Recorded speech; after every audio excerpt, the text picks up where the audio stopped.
严丹，你先别过来，太危险。你放心吧，我肯定会没事的。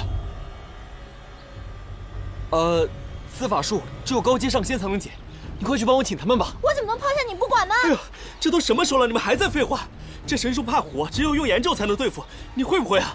这种高阶仙法我哪会啊？云墨，你会不会？他怎么可能会啊？他是水族，而且钢化人，根本不会这个火系法术。那你赶紧去叫人啊！我在这看着他。等我！快去快去！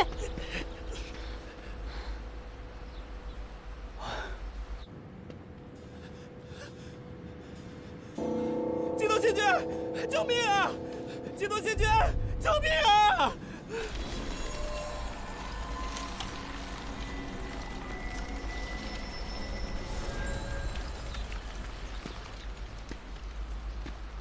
好了，都没事了。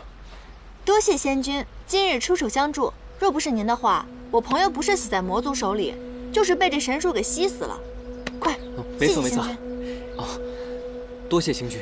在下乃藏书阁长师陆明，这2位仙士都是我的好友，他们最近正在写一出关于创世之战的折子戏，所以未守天条，擅闯了禁地。不知星君能否手下留情？若不是你们今夜前来，一定抓不到这2个魔族的细作。对上我自有说法，你们3人放心即可。是，星君真是德厚流光，我们无不感激。好了，早些回宫疗伤吧，下次不可再淘气了。谢仙君。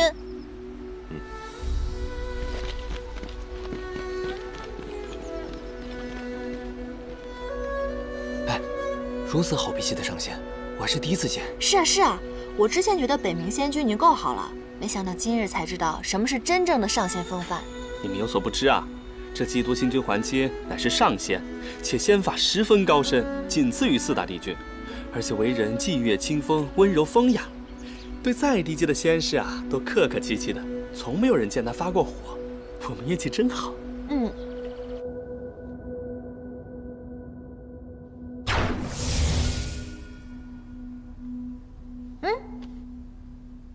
这是什么？印章。印章？对啊，我真身的灵力所化，只要我活着，这印章便会莹莹发光。你放心吧，日后有我一日，便有你一日，我一定会关照你的。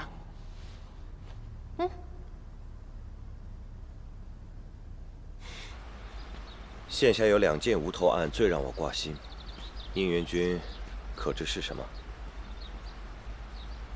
第一件是细作如何潜进天庭，所以我才带你过来。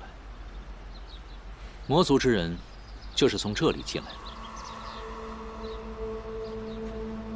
这仙界与其他各界皆有结界相隔，9重天与魔族之间的结界更是上世元尊的元神所化，无人可攻破。这些细作法力又不高强，如何进得来？思璇用情至深，他既能将妙法阁的法器丹药运下界，那他自然也能将魔族之人运上9重天。莫非是他盗用了上古神器无双镜？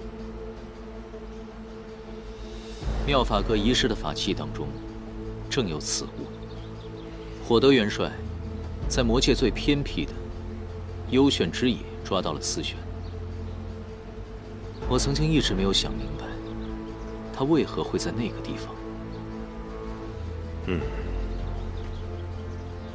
如此说来，地崖之下正是通往魔界的幽玄之野。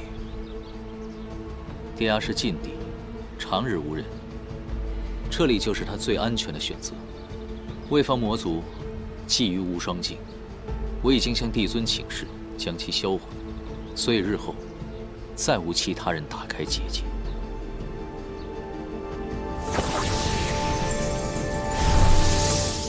昭圣帝君的神器李晨，有了它，便能扫清一切迷障了。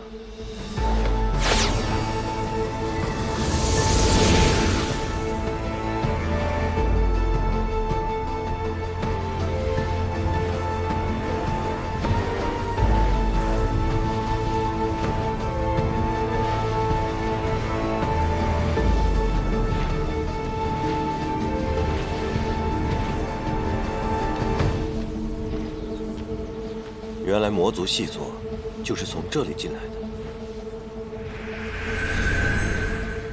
暂时不能封，免得打草惊蛇。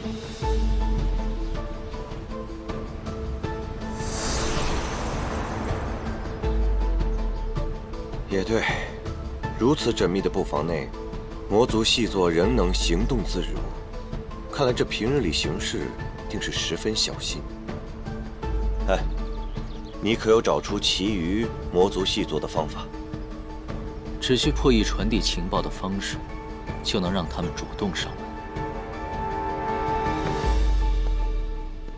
这第一案已经有了结果，这第二案，你怎么不猜了？你藏不住话，不需要问。哼，你还真是了解我。我已经按照你说的，派人暗中细细调查过了。贝琴细作伪装成弥罗宫的仙士，当值期间没有跟任何人有过接触，也没有去过任何可疑的地方。他们随身之物也都搜查过了，并没有可传递消息的法器。为了隐藏身份，他们自然很慎重。情报的传递，一定是在他们每日必经之地，这样才不会引起怀疑。必经之地，无非就是这条天街。这条天街所有的宫灯、砖瓦，一处都没落下，可还是一无所获。不如我们打个赌，若是我能提前找到这关窍，你就把珍藏多年的那本棋谱送给我，如何？婉清，宫墙上的装饰是否都是五瓣梅？五瓣梅，应该是吧？这我还真没留意过。你是觉得有什么不对吗？哎，你还没回答我呢，赌还是不赌啊？为了你好，不赌。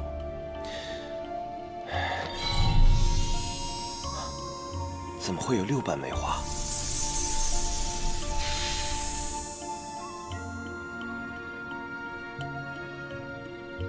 上仙陶子气与仙魔两界来往，精通魔族秘药，此物交给他更合适。好。银蛋，汤包好了，快尝尝吧。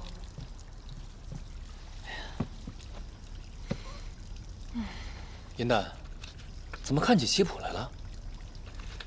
唉，仇人，还不是那个应元小人，天天逼我下棋。我这点小聪明已经快用完了，再不练习练习，恐怕是应付不过来。银蛋，如果你输了，不是就不用干这差事了？你以为我不要面子的？我绝对不能让那小人看扁。于墨，那日你被魔族所伤，我思来想去吧，我觉得虽然我们是做仙士的，可是还是要有些仙法傍身比较好。这样吧，我呢先教你一些低阶仙法的招式，以备不时之需。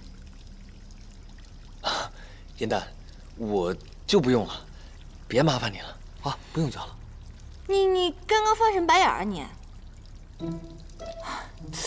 你这嫌弃的眼神，我就感觉很眼熟，很像那个悬心崖的那条小黑鱼。这可不行啊！于墨啊，我要教你的第一堂课，就是作为神仙，我们要谦虚。起来，让我们练习起来。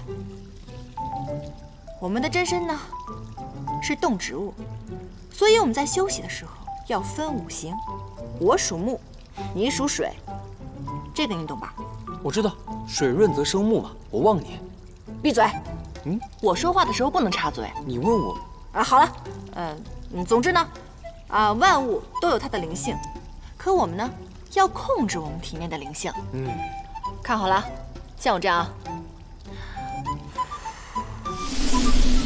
顺其而动。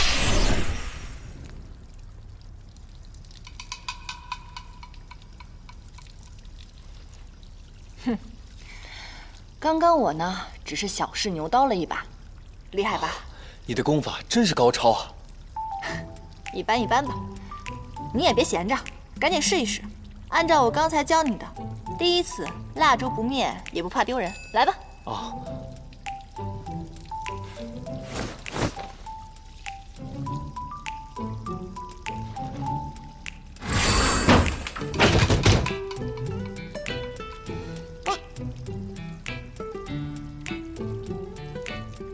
哼，嘿，挺厉害嘛。啊，还是你教的好。不好，我们被人发现了。哎呀，我们被结界包围了，怕是出不去了。就算没有结界，也只有一个出口啊！出去能被撞上，傻呀！躲起来。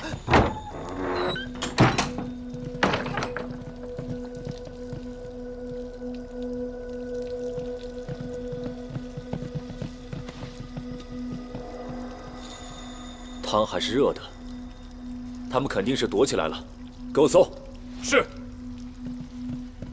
我倒是要看看，究竟何人如此大胆，日日来我店内偷吃。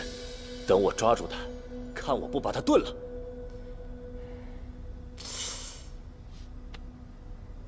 哎，咱好像这样躲着也不是个事儿。这样，我一会儿先出去认罪。我被抓走了以后，这儿的结界自然会撤。你到时候趁机跑出去。不行，严丹，我们说好了，有福同享，有难同当。行了，我是掩血天空的人，就算我被抓了也没事儿。而你不同，你的身份不能被暴露，尤其是太游阁的人。好了，你放心，我这次能保护自己的。我做事，你放心。好好藏着。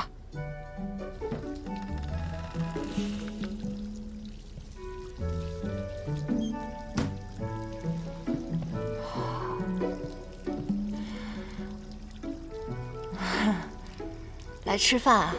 哼，好巧啊，大胆仙子，竟敢在我店里偷吃！哎，若不是今日撞破严旦小仙偷偷煲汤，我们还被蒙在鼓里。帝君为6戒日夜操劳，却连这一小碗仙羹都不肯麻烦我们天善殿，小仙实在是既感动又愧疚。我作为天善殿的掌事，不能第一时间察觉到帝君的需求，失职，实在是失职。是是，哎，帝君，您今后有任何需求，尽管派人来说，我天善殿上上下下几百种仙羹菜肴，定让帝君满意。紫怀仙君，你误会了，严旦偷做宵夜之事，本君并未授意。啊，这到底怎么回事啊？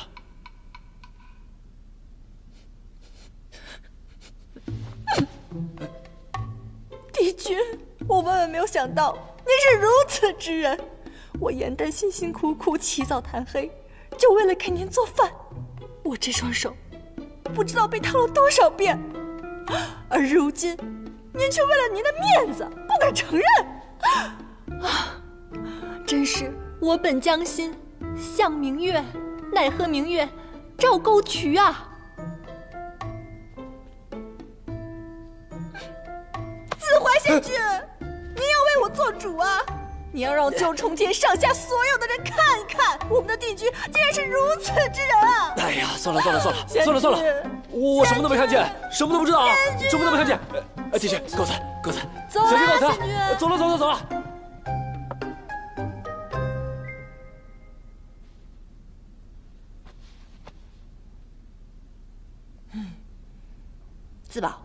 自保而已。戏是稍微有点过，但是也没办法。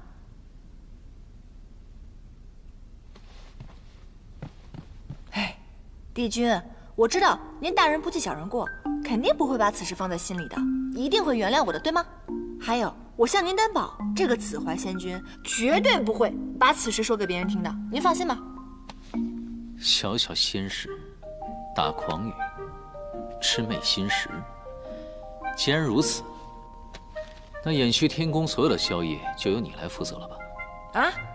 哦，从明日起，每日多加15套棋谱，不抄好不准睡觉。下去吧。是。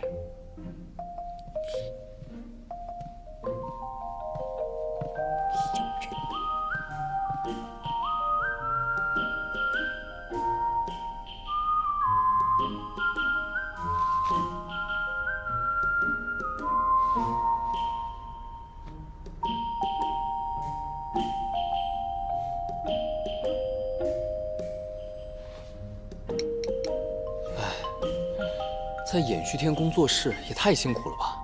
要不然换个地方？不行，在没有揭开番规君完美神仙的假面之前，我绝不离开。啊？而且人证我都找好了。只要我们帮他修出仙身，不仅以后没有人再敢欺负他了，而且他还能帮我一起指证番规君的怪癖。那你要干嘛？哼。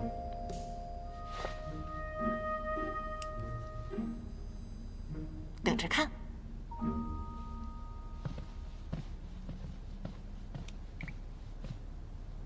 哼。严丹，你从没有学过医，如此贸然施针，恐怕对小龟不好吧？这有什么不好？修仙之旅哪有那么容易的？况且，如果他以后修成人形的话，还要感谢我呢。瞧着看。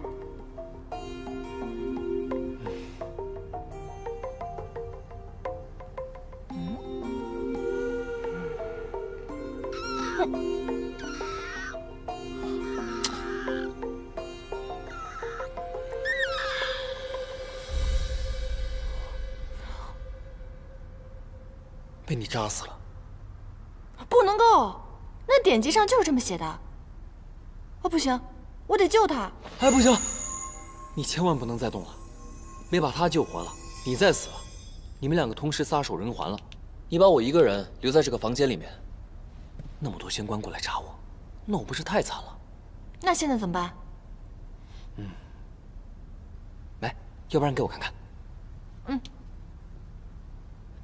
现在你的真力还未生效，说不定我跟他多聊几句，他便会好起来。行。龟小弟，龟小弟，你看严旦对你多好啊，你不要辜负他的一片好心。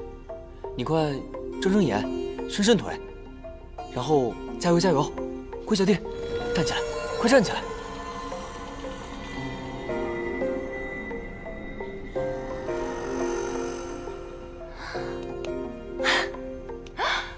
行啊你，同为水族，果然心有灵犀。你这个小乌龟，我之前跟你说话，你怎么都没有反应啊你？不行，我得再试试。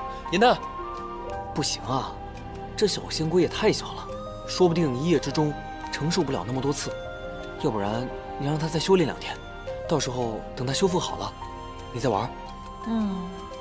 也行，反正它现在在我房间里养着，我随时都可以助它修炼。不过，在它修出人身之前，我定不会让番规君好过。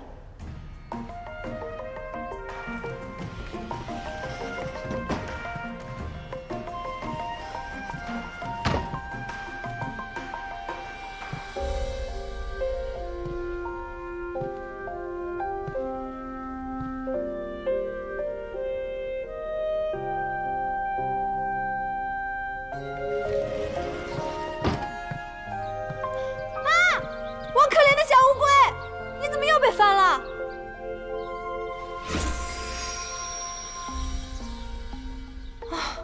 小乌龟啊，小乌龟，我以为带你出了玄心崖，你就可以脱离魔爪，没有想到应月那个小人还是不肯放过你。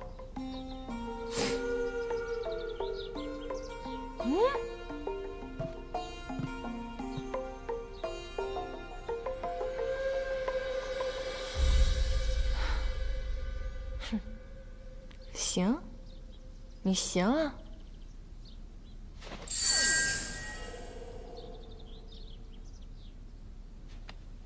哼。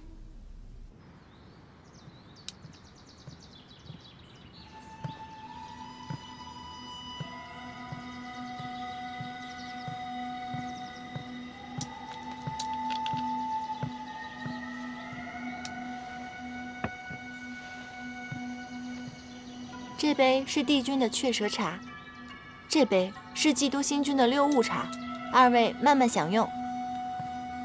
之前的密钥已破解，他们果然是双管齐下。另一队人已经趁着各宫变换法器之机，将这紫薇瓶填进了妙法阁的焚毁名录当中。昆仑神树的汁液若入紫薇瓶，可炼制出破魂伤魄的毒药。若投入大战的话，死伤人数不可估量。是啊，我也按照之前的计划，让陶子气将神树枝叶得手的消息放了出去。他们对于这炼制破魂之毒如此势在必得，想必负责销毁弃用法器的浅云宫中，也必定有他们的内应。此危局已经布下，只待他们出奇，我们此局便能破功成功。我说应渊啊，你怎么趁着我专心说话的时候又赢了啊？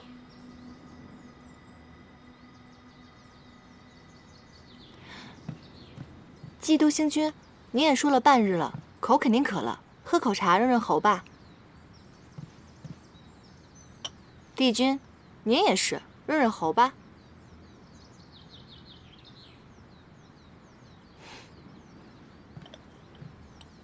欢亲，今日我倒想尝尝你的六物茶，不如我们换换。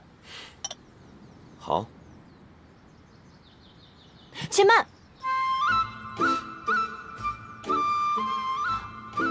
基督星君，小仙知道您只爱喝六物茶，小仙再去给你们加一杯就是了。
想拿着我的衣服去哪儿啊？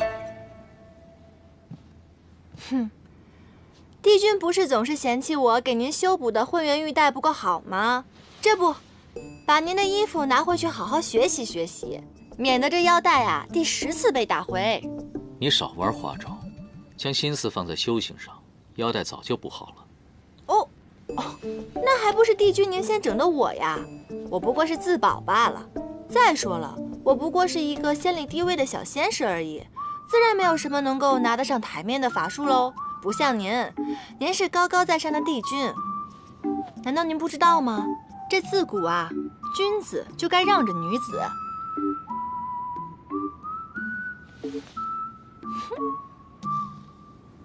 本君什么时候说过自己是君子了？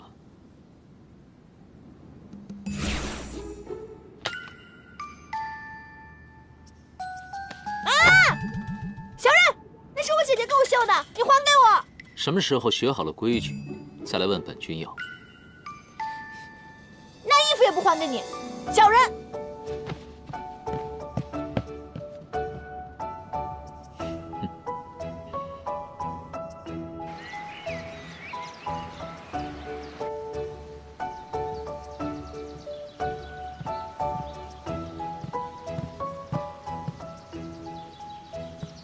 帝君，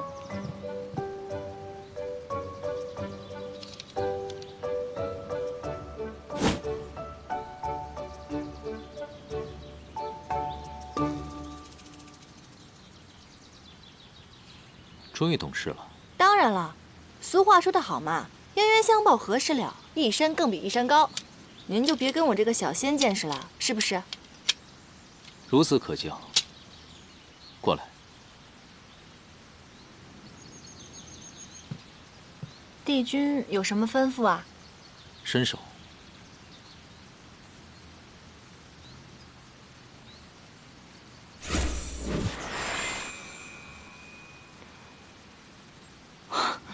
这是什么法宝啊？无功不受禄嘛。您这么一给我，突然有点不好意思了。15。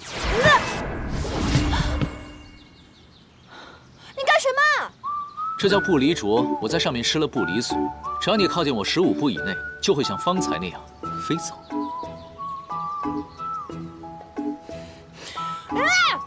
我跟你拼了！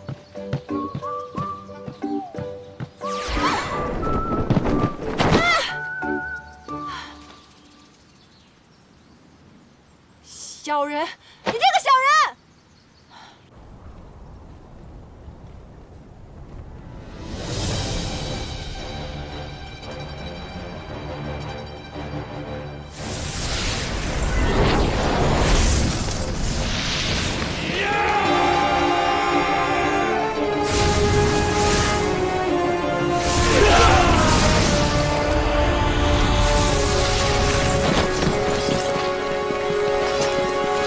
究竟是何人？为何擅闯我魔族领域？尔等微末小卒，怎配与我讲话？仙官，仙官手下留情！有眼无珠的东西，冲撞了长老贵客，还不快速速退下！各部长老已在会兵，大祭之日即将来临。说话长老心急如焚，正等着您来呢。邪神殿下，司玄偷无双镜，确乃我命人所为。冉青之结界，今朝成了魔界之困，我族不得不求自保之本。石破谷如今是魔界领地，他神界、仙界屯兵可以，为何我魔界却要龟缩呀？招兵10万，屯兵50万，你真是要自保，还是要谋反？如今谋反便是自保。玄香，你是我魔界至尊，你功力之高，与那应渊帝君也难分伯仲。怎么鸿鹄之身，却只有燕雀之志？殿下，冉青已亡，如若你能效仿修罗族玄烨，原来你是这番主意，看来我早就被你算计了进去。殿下，司玄已死，魔兵已征，帝尊必要追责。殿下与其负荆请罪、忍辱讨好，何不放手一搏，杀出自己的一番天地呀？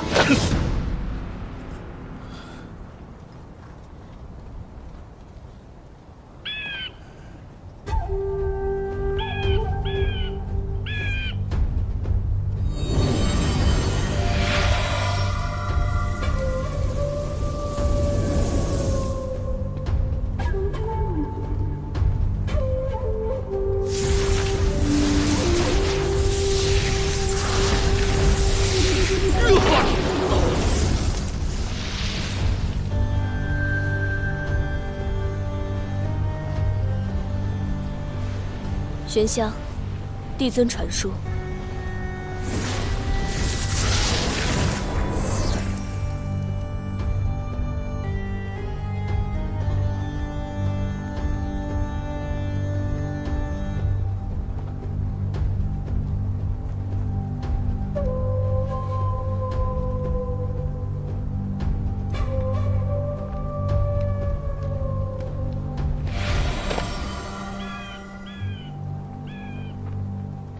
应渊帝君着手彻查那些潜伏在仙界的魔族人士，恐怕是保不住了。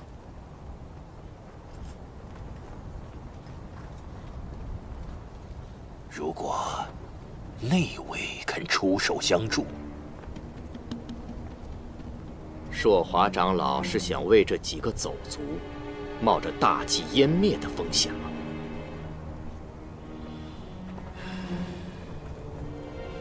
帝尊昏庸，仙神霸道，致使6界郁结。此计若要依，当下猛药，惨死的勇士更能够点燃沉浮多年的魔族子民心中的热血与怒火。我不会令他们白死的。只是没有无双镜，我们日后如何攻上南天门？纵使冉青神力贯世，如今数万年过去，结界早已薄弱，届时我们里应外合，自有破解之法。只是事到临头，邪神玄香挣扎不决。寿华长老需为魔族千古，狠下决断。若是这些魔族勇士的牺牲都无法唤醒邪神的心，想来这6界之中，唯有那仙使陶子气的命，能使邪神回心转意。此法倒好，待我回去禀报再论。大计之绝不能变，早不得也晚不得。长老还需再忍耐些时，继续筹兵练兵，激将邪神。我们也自会在仙神之界依计部署，待到战场重聚，魔族多年耻辱，定能血洗。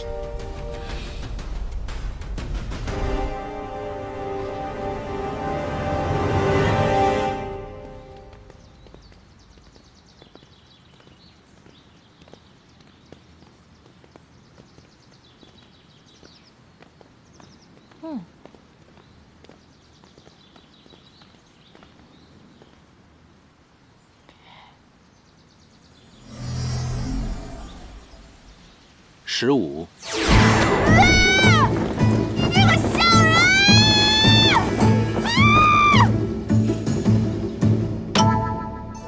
我要学习，我要复仇。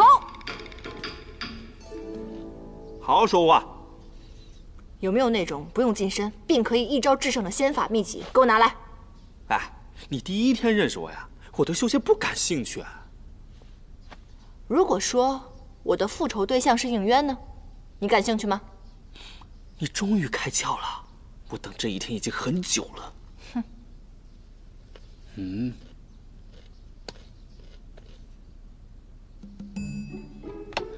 你有毛病啊！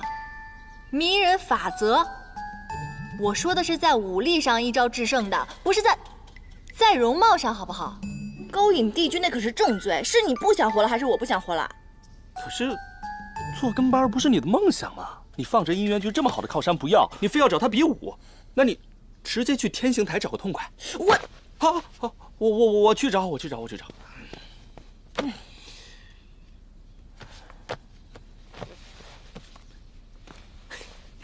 找到了，我看哪本哪章啊？全部啊？要学仙法不修内力，那简直是纸上谈兵。还有阴阳五行、奇门遁甲，这些都学完了的话，不出意外，你还是会被应元君一招出去。要不，你再考虑考虑我的迷人法则？不考虑，这些我全戒了，拿给我吧。巧了，这些都是名录，书籍在衍虚天宫，你只有找应元君借。不，你这儿一本漏网之鱼都没有吗？毕竟这都是中高阶仙法。也许应元君早就预知到有你这么个美人姐，天意呀！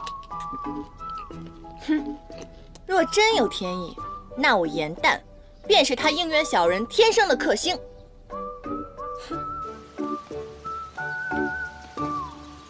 邪神虽上书陈情，称自己并无反意，然据使节陶子气所查，魔族各部长老正在大肆征兵。更是在这势破谷中屯兵10万。魔族长老中，主战者甚众。若是拿思玄之死当借口，屯兵征兵的话，逼得邪神不得不战，那此事就麻烦了。哈，邪神向来性格孤僻，深居简出，与天上的仙神也并无交际，恐难测其真心。不如我下界一趟，去探探虚实如何？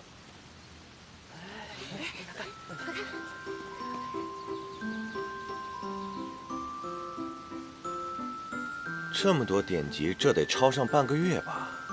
这小仙子犯了什么错？元旦，这本小寒经抄完了，不如借我看看。抄的真好呀！可以。是啊。这本《鸣罗六则》我一直想看，能不能也借我看一下？我也要。多谢啊。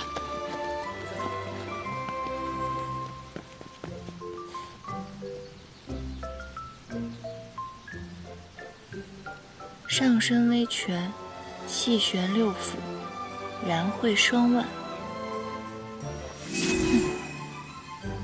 好聪明的丫头！这小寒经能使仙力精纯，更是驾驭神器李晨的不二法诀。一个小小的仙士，竟然能碰上这样的典籍，看来这不是法，是赏啊！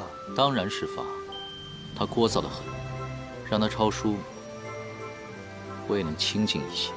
尹元君爱清静，我却爱热闹，不如把这小仙子送到我宫中如何？不送，他既是我收来的，他的聒噪，当然是由我来治。哼。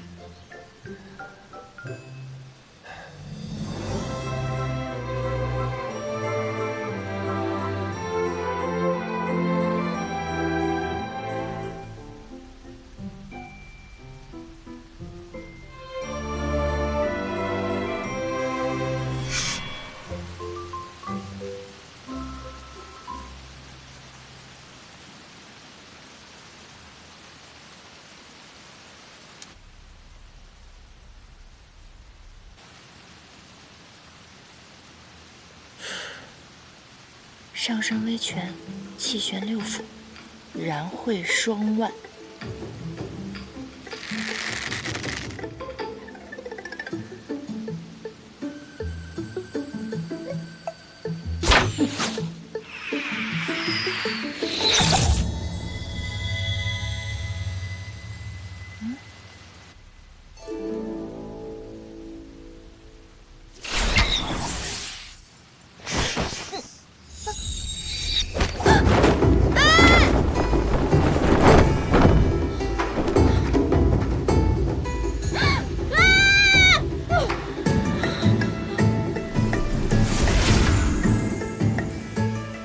学得挺快嘛，可惜腕力太弱，底盘不稳。你讽刺我，你这个小人！有吗？哎，别过来！有本事你把这个破镯子给我扔掉，我给你单挑。那你有本事自己摘，本君等着那一天。哎！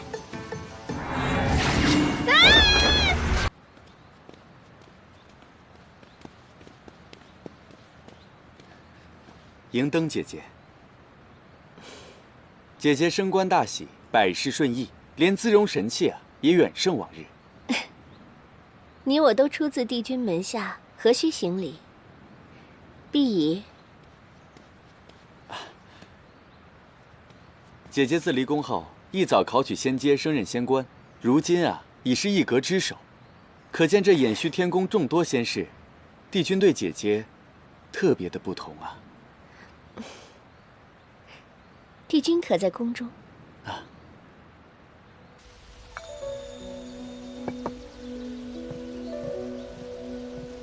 此布面以卷云丝柴软筋所制，刀劈剑砍不损分毫，忍冬缠枝纹为底，缀以紫微晶、赤灵石等珠饰，有清新凝神之象。此布面从装饰到镶嵌，都是银灯掌事亲手所制。混元玉带破损，虽为无知仙士严旦所为，但妙法阁仍有失察之责。这忍冬纹乃帝君旧时最中意的，银灯如今不能侍奉在侧，帝君常意是至天明，唯愿这安神之物能助帝君安眠。不必了。那仙士虽无知鲁莽，但已经将玉带补好。这布面每一过重，甚是铺张，本君消受不起。这汉淡绣样过于轻浮，针脚又如此粗鄙，怎可为帝君所用？帝君若不舍旧物，银灯已带了金线银丝，愿亲手修补，必使帝君满意。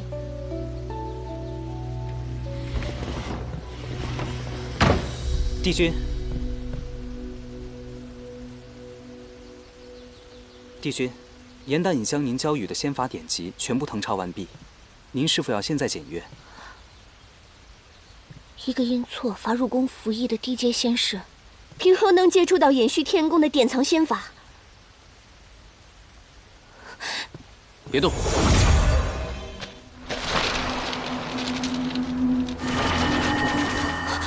术。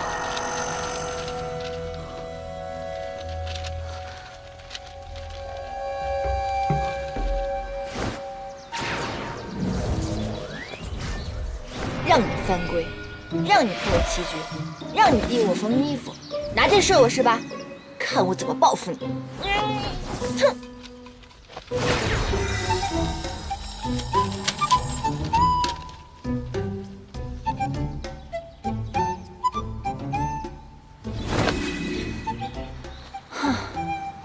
老天有眼！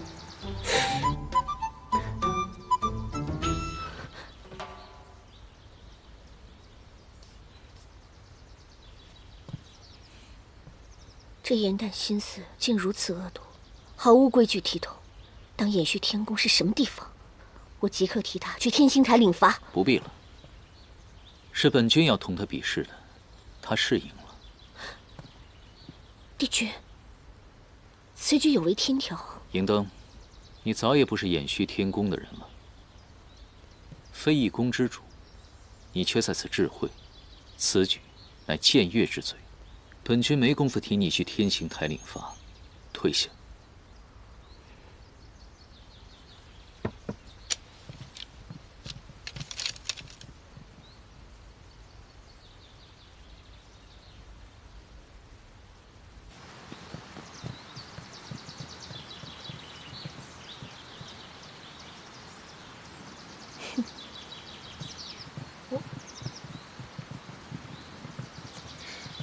唉，现在的仙子脾气还真是喜怒不定呢。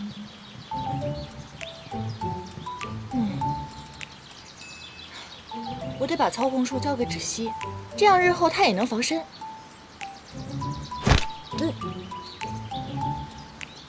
陆景等会儿会把清心咒送到你屋里，抄10遍。对了，清心咒有16次。你这小人，有本事出来单挑啊！你躲在里面算什么英雄好汉啊？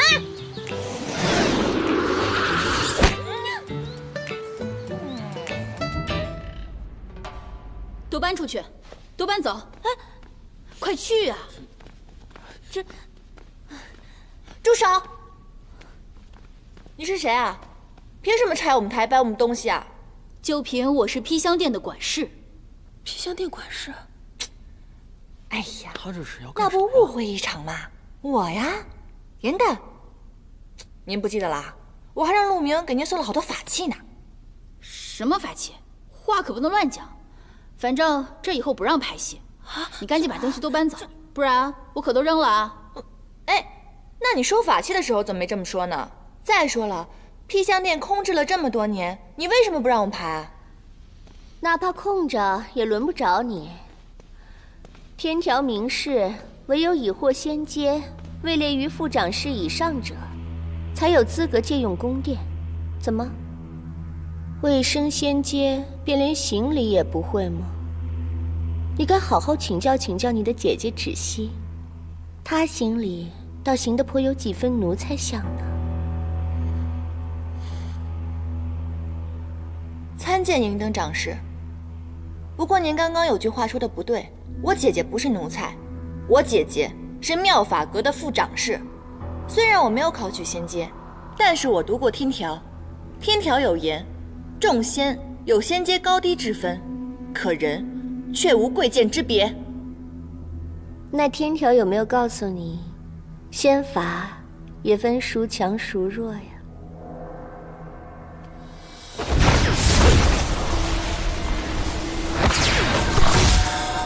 快想想办法！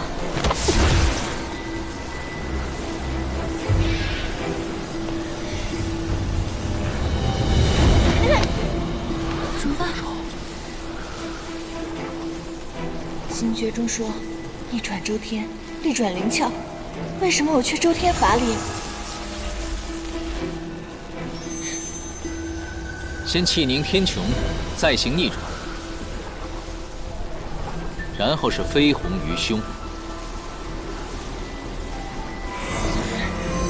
飞鸿于胸，虚怀于外。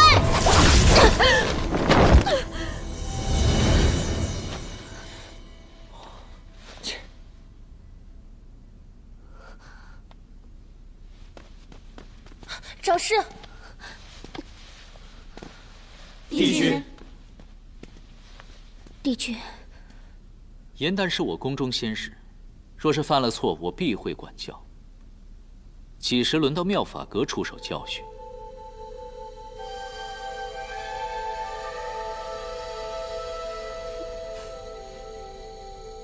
疼吗？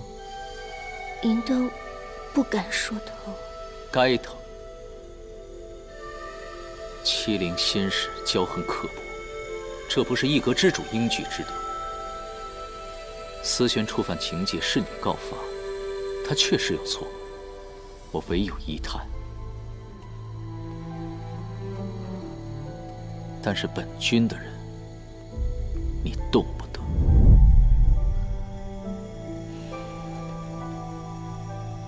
送长侍回妙法阁。是。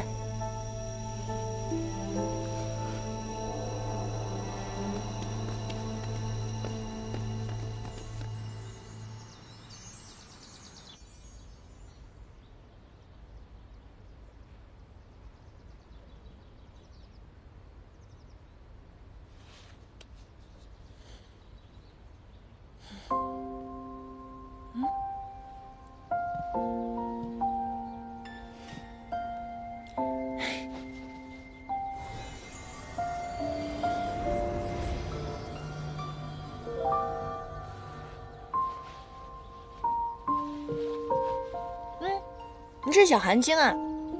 银灯常年苦修小寒精，我也就跟着学到了些皮毛。倒是你呀，来了延续天宫后，见识倒是长了不少嘛。别提了，应月那个小人天天罚我抄书，想不长见识都难呢。小寒精是万年前的古籍，按照当时的修炼之法，肯定跟现在完全不一样了。如果真的要练的话，连口诀都要变一下了，麻烦得很。你倒是抄书抄出了不少见识嘛，说来听听吧。比如经上说先天机后玄苍，可是在我看来，如今天庭众仙的修炼习惯应该是先玄苍后天机，不然气息会凝滞，而且威力也会减损的。这些是帝君点化你的吗？当然不是了，那个小人怎么可能这么好心？都是我自己研究出来的。你呀，修为不精，上来就接触到这些高阶仙法，容易糊涂，而且你万万不可自作聪明，牵强附会。刚才这番话要是让别的仙官听到了，治你个不敬法典、辱没古仙人之罪，可怎么办？那我便只能求止息仙子给我一条活路，给我一口饭吃了。不与你说了，我真的得走了。哎，你去哪儿啊？有什么事儿比你亲妹妹还重要？各宫法器200年更换一次。上次例行巡检时，妙法阁中有几件法器因年久破损，添补至损毁名录之中。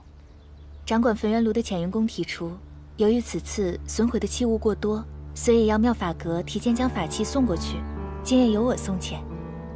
这里面是不是有紫薇瓶？你怎么知道？他们怎么能让你去送呢？我是副掌事，向来就负责这些啊。怎么了？没，我就是觉得这夜黑风高的，各个宫都不太平。姐姐，要不然你别去了，换个人吧。你怎么还操心操到我头上来了？你就应该多动嘴巴，少动脑子。我真的得走了。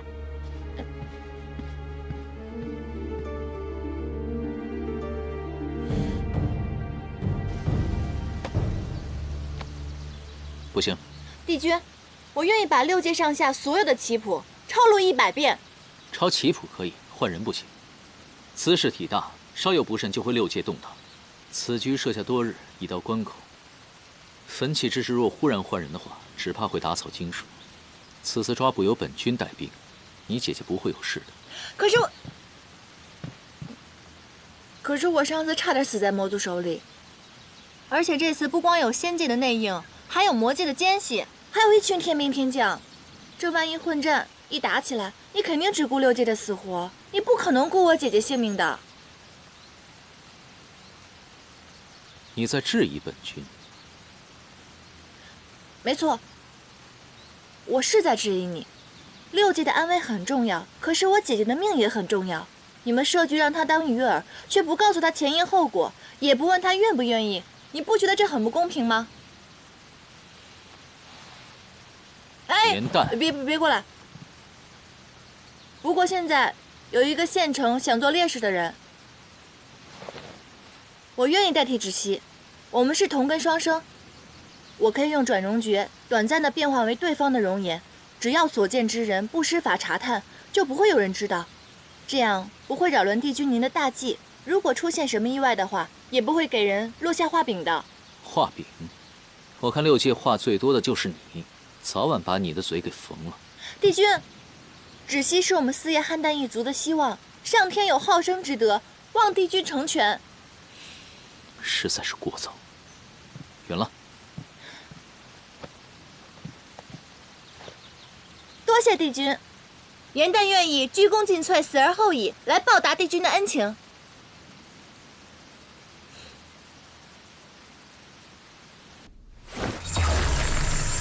先至玄苍，后行天际。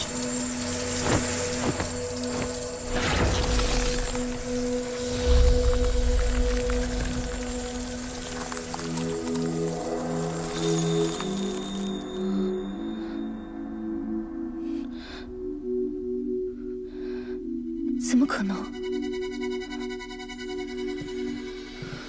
芷溪，你干什么呢？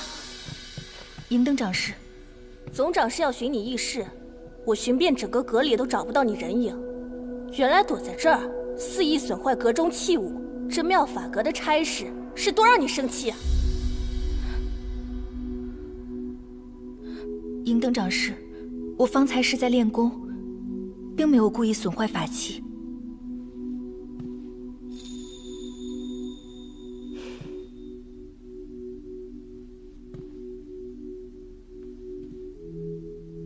你上午去偃虚天宫找你的好妹妹了，是不是？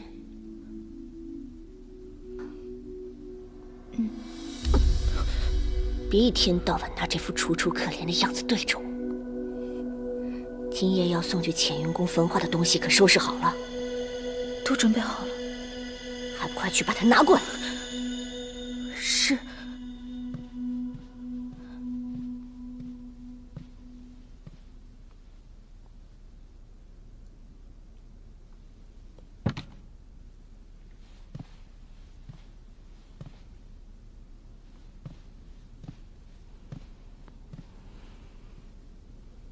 七件都在这里了，送去偃虚天宫吧。是。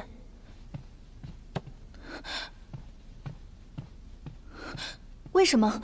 今夜不是该由我护送吗？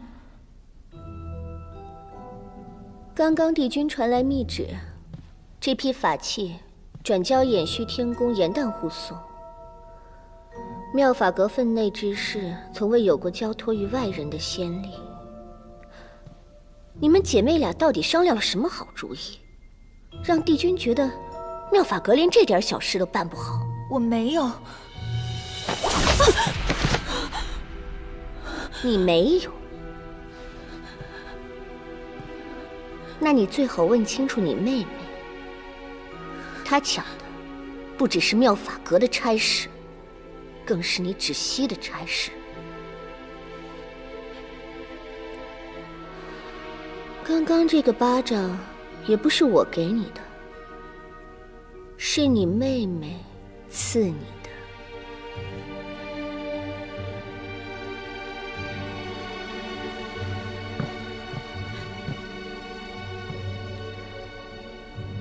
双生之物向来一强一弱，我知道你没用，但我寻思着，你总比严旦强些。若真是我看走眼了，我先下告诉你，妙法阁不收废物。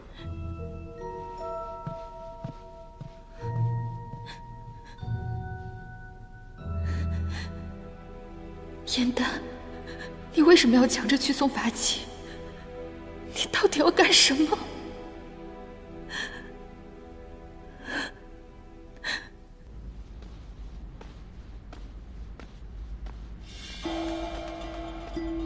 你已熟读宫中仙法秘籍，寻常魔界中人不是你的对手。宫外巡逻天兵已得我授意，随时可破门接应。你发髻上的珠钗有以影监察之效，若贼人出手，我即刻便知。能将紫薇瓶添补至焚毁名录之中，必有仙界仙官作为内应，最好试出那人是谁。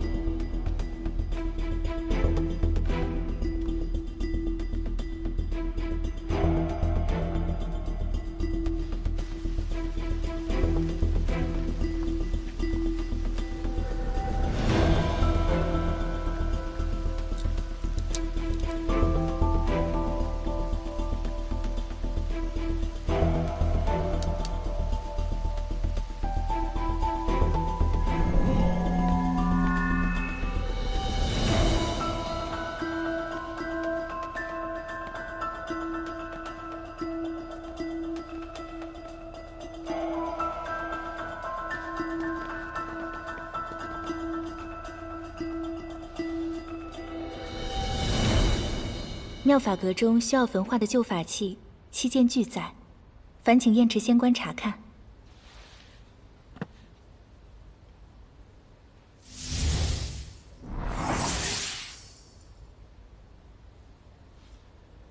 只惜仙子办事向来谨慎，我还有什么不放心的？深夜办差辛苦，我已让仙师备好了茶水，不如仙子先去屋内稍坐片刻。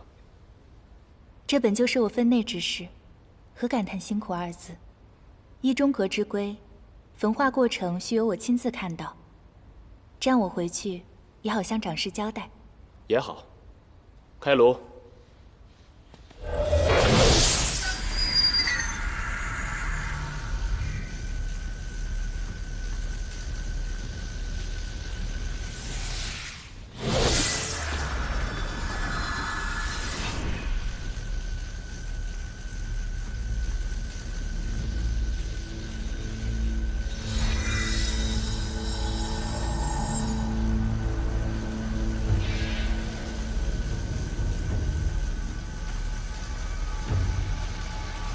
放开我！放开我！进去。这是刚在后门外逮到的。你没事吧？这到底是怎么回事啊？这点伎俩，也敢在我面前卖弄？你是芷溪的妹妹，偃虚天宫的颜淡。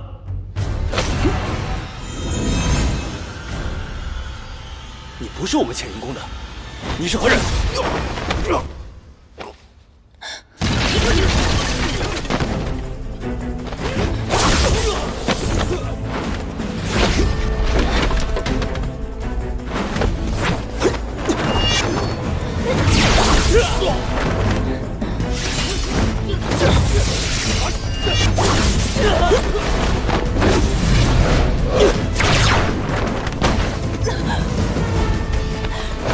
姐姐，小心！严丹，快跑！你打不过他的。姐姐，你快走！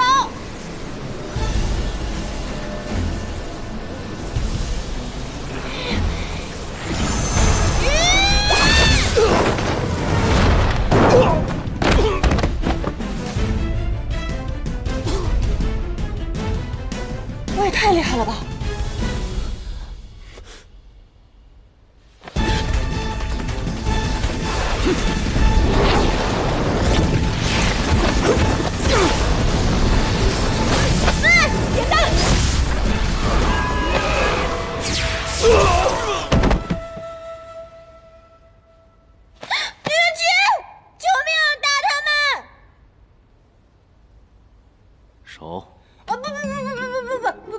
松开！不！这人都倒了，你还要抱到什么时候啊？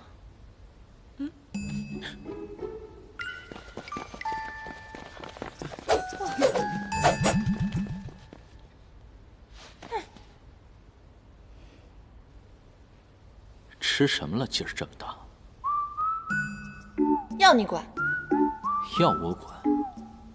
你不是要当烈士吗？能不能有点出息？不能，你没看到刚才的架势，你再晚来点，我都要被烧成灰了。烧了好，本君正好落个清净。哦，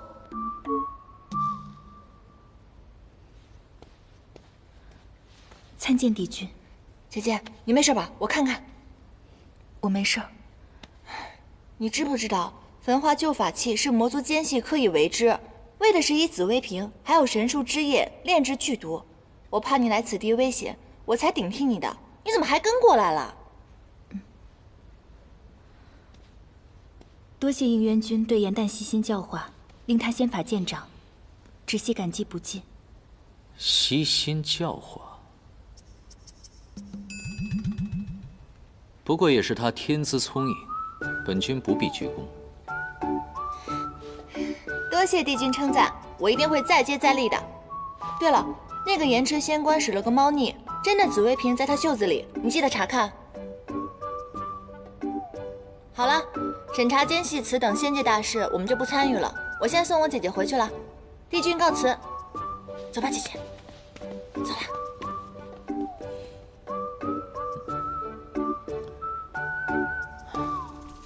我们从小一块儿长大，芷溪的功课最好，修为最强。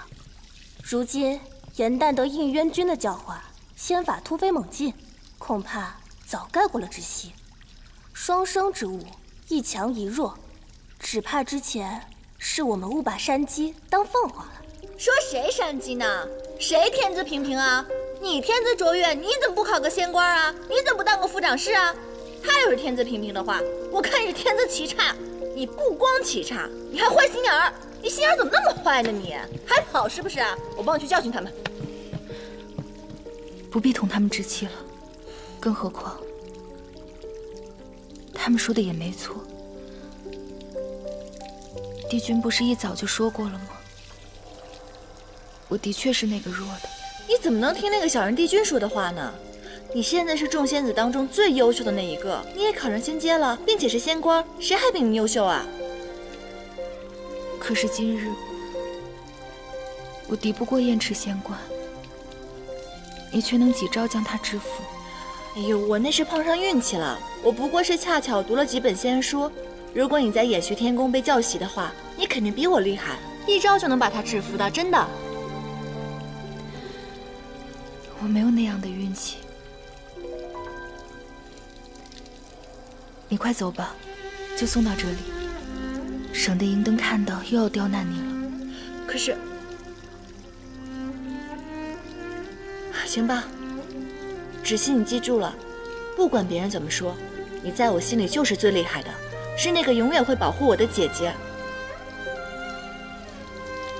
别瞎想了，那我先走了。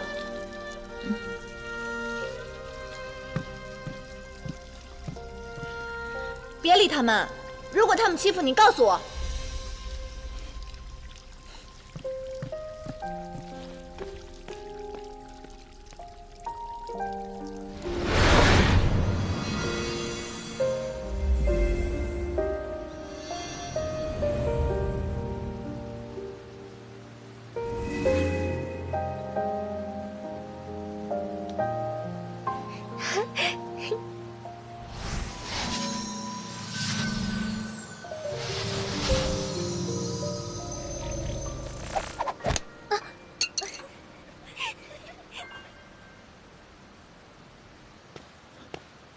没事吧？怪我教的太快了，不心急，慢慢来。师傅，你不知道他是谁吗？他很有名的，邯郸化人解药池之威啊，那可是段佳话，全仙界都知道。双生之物，一强一弱，他肯定是弱的那个。别人教3遍怎么都学会了，他学几天也学不明白。不是教得快，是他笨。就是啊。好了，不要议人是非。天资差一点没关系，可以以听为主，不用逞强硬学。要是学不清楚，反而伤了自己，那怎么办？我不是弱的那个，我能学会。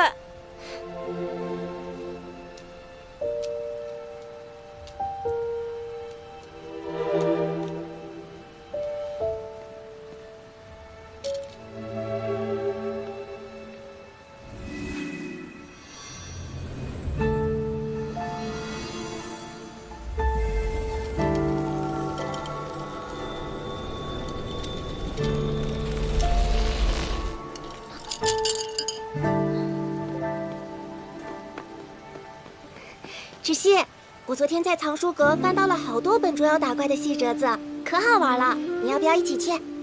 严蛋，你不能总这样天天逃课啊，要不然可没有教习师傅愿意教你仙法了。那教习师傅讲课讲得太无聊了，哪有看细折子好玩啊？你不去，那我自己去啦。去吧。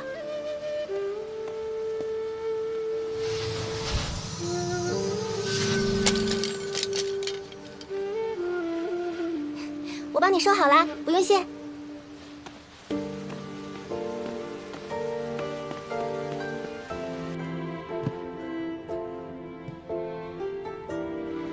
这么多年，我刻苦修炼，屈辱忍耐，我咬紧牙关往上爬呀爬，爬进了妙法阁，爬上了副掌事之位，眼看着又要爬上仙阶。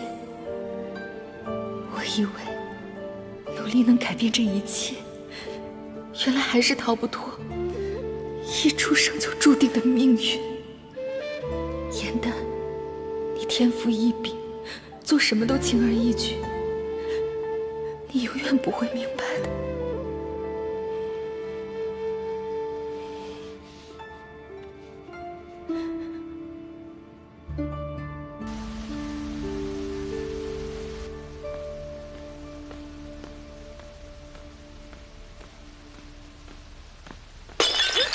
谁啊？哎，你坐那么高干什么？你仙法那么高强，就算是往下跳，你也摔不死的。你不光摔不死，你还会连累我这个可爱又无辜的小仙士，你可别想不开啊！一步。你干嘛？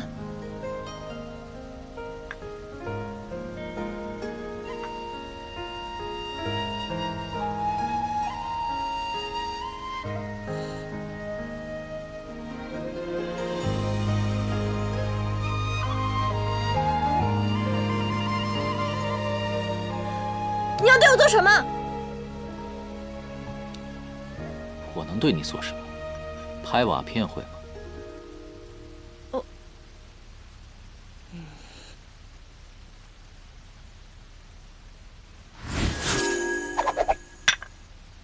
怎么样？我赢了，喝酒喝酒，哎，多喝点啊！哎，喝。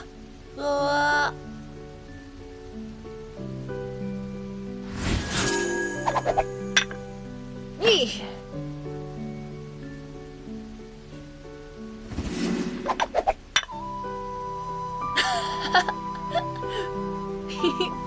来，马上马上。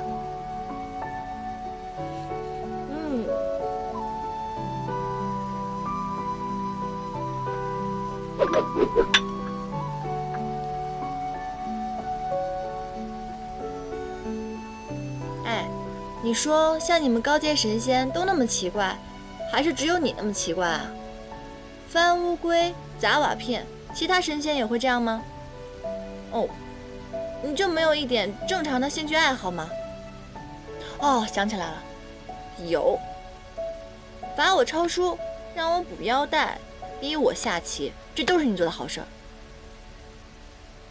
哎，这就对了嘛，奇怪归奇怪，开心最重要啊。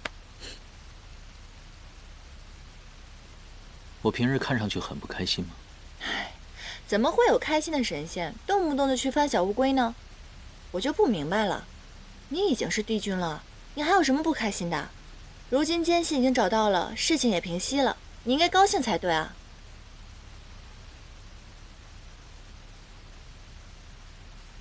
只怕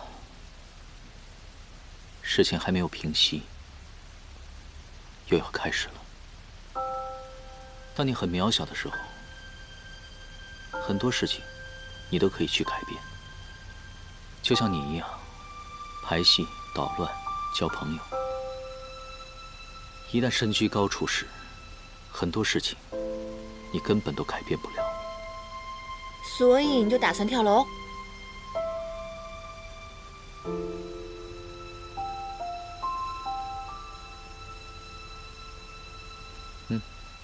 看流星。看流星？那不是凡人的说法吗？他们都喜欢对着流星许愿，但他们却不知道，其实这只是天上布星的神仙挥一挥自己的拂尘而已。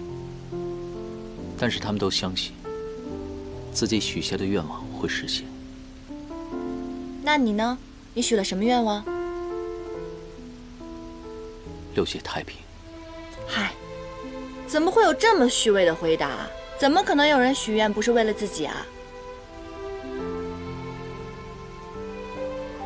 那你告诉我，你许的愿望是什么？只是为了自己吗？当然了，还有我姐姐跟我朋友，我也会帮他们一起许。你身为帝君，心里就只有6界，难道就没有什么求而不得的事情，还有关心在意的人吗？对我来说，维护6界的安好才是最重要的。除此之外，我心里装不下其他。6界之战，养息万余年，如今魔族的兴起正在暗潮汹涌。若战争一旦开始的话，这万年的努力和平静都会化为虚有。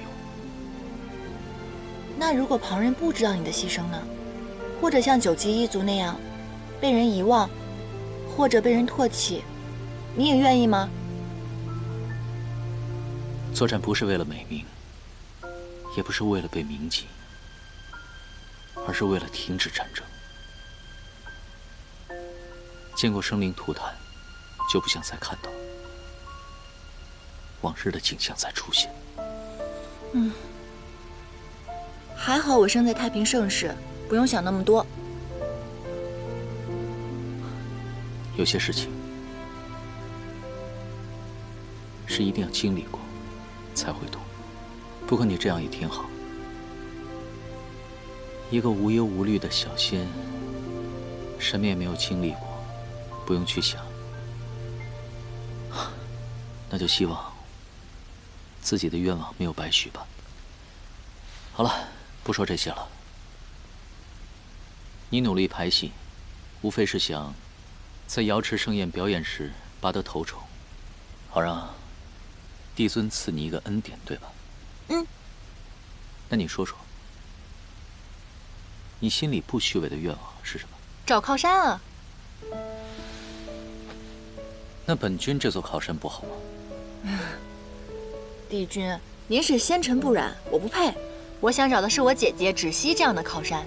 如果她以后升了仙阶的话，就要下凡历难。可是我姐姐她不喜欢凡间，所以我想请帝尊让我代替姐姐下凡。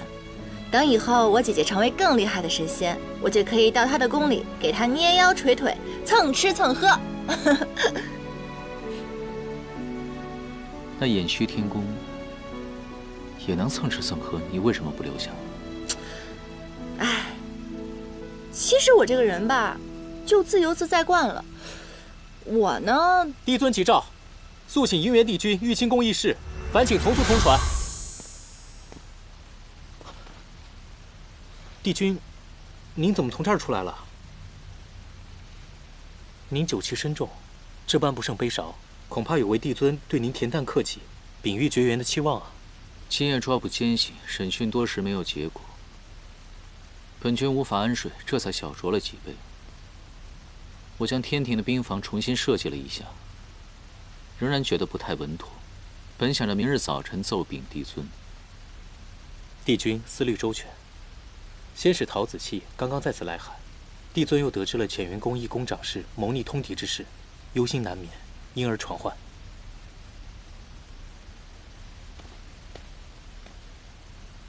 这几日宫中来了几只灵雀，正在房上筑巢。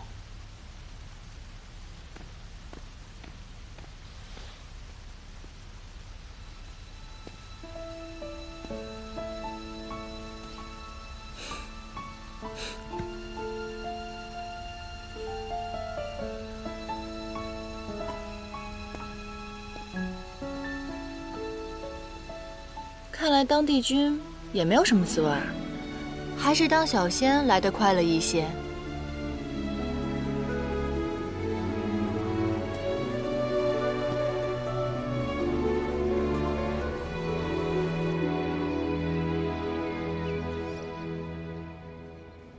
你此去需万事谨慎。魔界暴乱无休，天庭兵防调整，为的是有备无患。日后如何，尚未可知。我们是一同经历过创世之战的兄弟，你还有什么可不放心的？要我说，天牢里那几个谋逆的仙官和贼子都是硬骨头，他们若不肯招，杀了便是。我提着他们的人头丢到魔界去。这虚实才算是探得彻底。若真有万一，这天庭也算是师出有名啊！啊，很好笑吗？桓钦，创世之战时你冲动鲁莽，老是顶撞帝尊。这些年我还以为你改了性子，没想到你还是如此强硬。要是你这么冲动鲁莽下去的话，我怎么放心你下界？应渊君这般为我考虑，若让天庭里的仙子仙娥们听到了，一定又要心里面编排我了。参见帝君，参见冀都星君。是你？帝君未雨绸缪，调整天庭布防，披香殿这样的闲置公寓也能得到恩惠，增派防守，实在是帝君眷顾。披香殿，你何时对看戏听曲感兴趣了？宫中仙士说我郁郁寡欢，无趣得很。正好，该寻一些正常的兴趣爱好了。也好，你松法些，下面的小仙才敢快活。我还要回宫收拾一下下界的行囊，先行一步了。桓钦，凡事谋定而后动，若有异常，先发信回天，再做计划。